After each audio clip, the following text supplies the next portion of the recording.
पण त्यांचे कार्यालय करण्यासाठी त्यांना वेळ मिळाला नाही. पैसे, अनुदान, कर्मचारी नेमणं हा फार नंतरचा भाग आहे, परंतु प्रचंड व्याप असल्यामुळं देशाचा आणि राज्याचा, त्यासाठी त्यांना ही महामंडळ कार्यान्वित करण्यात आली नाहीत. त्यामुळं यांना अनुदान द्यावं, यासाठी गतिमान करावं म्हणून आम्ही राज्याच्या मुख्यमंत्र्यांना भेटून निवेदन देणार आहोत आणि हे प्रशासन गतिमान करा अशी विनंती राज्याच्या मुख्यमंत्र्यांना करणार आहोत. कोणकोणती महामंडळ काही नाव? फुले महामंडळ, साठे महामंडळ, रोहिदास महामंडळ, त्यानंतर वसंतराव नाईक महामंडळ आणि 5वं महामंडळ बहुजनांचं अण्णासाहेब पाटील महामंडळ, महिला विकास महामंडळ. अशा या 6 मंडळाबद्दलची माझी तक्रार एवढीच आहे की थोडस अनुदानात वाढ करा, त्यांना पैसे दिले पाहिजेत, आधार दिला पाहिजे. NSFDC कडे प्रकरण पाठवताना जे हात आकडता घेत आहे त्याच्याऐवजी या महामंडळाला न्याय दिला पाहिजे आणि दुबळ्या समाजातल्या ग्रॅज्युएट झालेल्या सुशिक्षित बेकार पोराला आधार देऊन त्याला संधी द्या.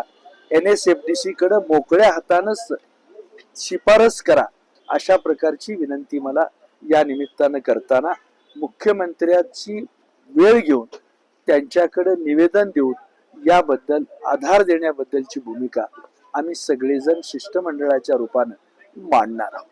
नगरपालिकेच्या निवडणुका झाल्या, त्याचा निकाल लागला. शरद पवार साहेबांसोबत आपण एकेकाळी संपूर्ण सोलापूर जिल्हा राष्ट्रवादीमय केला होता. आज पुन्हा आपण राष्ट्रवादीत आहात, मात्र आज परिस्थिती वेगळी दिसते. एका दुसरा नगर परिषद वगळता कुठेही आता राष्ट्रवादी दिसत नाहीये. तुम्ही कशा पद्धतीने विश्लेषण? मी विकास आघाडीमध्ये आम्ही आघाडी केल्यामुळं वेगळं पक्षाचं क्रेडिट सांगणं योग्य होणार नाही, परंतु मंगळवेढ्याची नगरपालिका जशी मी प्रचार करून पुलोद आणलेलं होतं तशाच पद्धतीनं प्रचार केल्यानंतर आज मंगळवेढ्याची नगरपालिका विकास आघाडी, तीर्थक्षेत्र विकास आघाडी या नावाखाली स्थापन करून त्या ठिकाणी मंगळवेढा, पंढरपूर या ठिकाणी न्याय मिळाले आहे. आपलं वैयक्तिक कर्तृत्व आहे, त्याला कोणी नाकारू शकत नाही, पण राष्ट्रवादीचा नेता म्हणून आता जिल्ह्याची जी परिस्थिती झाली आहे, राष्ट्रवादी कुठेतरी हद्दपार झाली अशा पद्धतीची स्थिती दिसते. स्फूर्ती मर्यादित राहिली असं वाटत नाही का? राष्ट्रवादी असं म्हणाले की आत्मस्फूर्तता एका गावापुरता मर्यादित राहिली राष्ट्रवादी. ते त्यांच्या मागे व्याप खूप आहे आणि जरा पैलवान गडी असल्यामुळं ते फार खोलात जाऊन अभ्यास करत नाही. निम्म्या ठिकाणी आपण सत्तेत असतानाही पराभूत का झालो त्याचं आत्मपरीक्षण त्यांनी लोकांना सांगायला पाहिजे होतं. तसं न सांगता फक्त मनगटशाहीच्या जोरावर नुसतं रेटून बोलतात, पण त्याचं नियोजन केल्याचं काही जाणवलं नाही. त्या ठिकाणी आपण का गेलो नाही, आपण त्या ठिकाणी आलेलं अपयश कशाचं कारण आहे, सांगोल्यासारख्या ठिकाणी, पंढरपूर सारख्या ठिकाणी का अपयश आलं पक्षाला, याच्याबद्दलचा विचार काही केलेला दिसत नाही.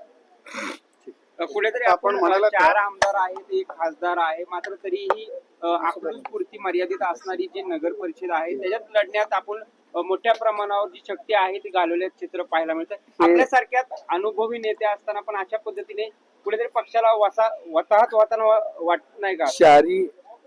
4 आमदार पक्षाचे असताना पक्षाला ताकद मिळणं आवश्यक होतं, पण हा प्रश्न आपण त्या 4 आमदारांना विचारला असता तर आपल्याला अधिक समर्पक उत्तर मिळालं असतं.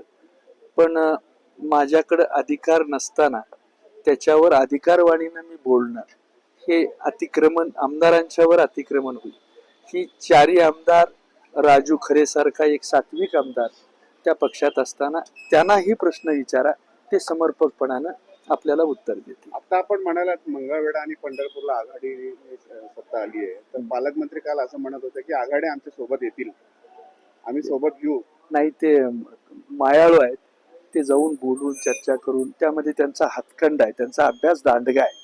माणसं आपलीशी करण्यामध्ये कागदाला कागद जोडणं, माणसाला माणूस जोडणं, विकास कामानं माणसं आपल्या बरोबर घेणं, या गोष्टी ते करतील. ते अपघातानं पालकमंत्री झालेले नाहीत, मोठ्या कष्टानं पालकमंत्री झालेले आहेत.